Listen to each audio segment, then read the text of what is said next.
Thank you, Mr. Chairman, and thank you to our witnesses for being here. And we have so many witnesses that some of you I've already met with. We certainly appreciate you taking your time to come to Capitol Hill because you are truly helping us help you. So I want to tell you how grateful I am for that.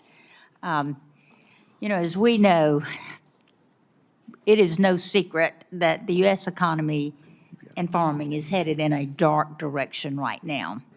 The U.S. farm economy. The 23 crop year was bad, 24 was horrendous, and the upcoming crop year is not looking very pretty as well.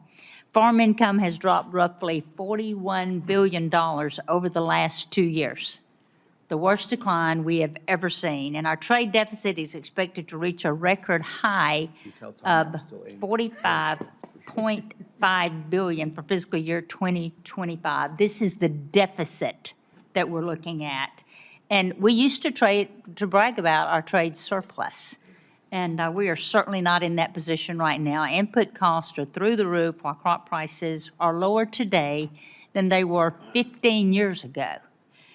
The federal farm safety net is not providing adequate support to keep our farmers and ranchers afloat. And I have certainly been pulling the alarm on this because I know the seriousness of this. But because of this, producers across the country are literally going out of business. And in short, U.S. agriculture is just in trouble.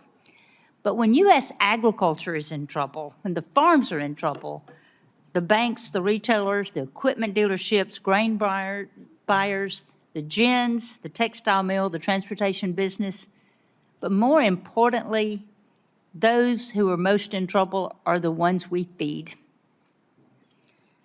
Rural America is definitely in a crisis mode, and partly because Congress has yet to come to terms with the fact that commodity support programs under Title I of the Farm Bill are inadequate.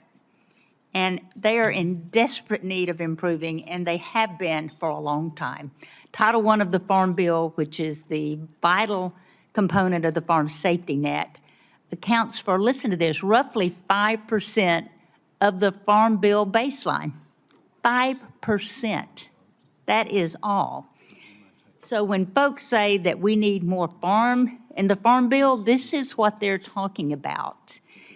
It is just so essential that we let Americans know the problems that we have and the seriousness of this.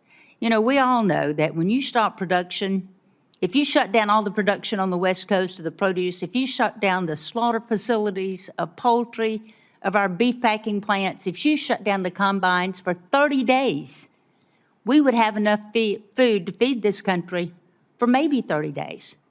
Its consumption is consistent, constantly eating every day of what we're trying to provide, so we have to provide it every day. We are the ones that feed you.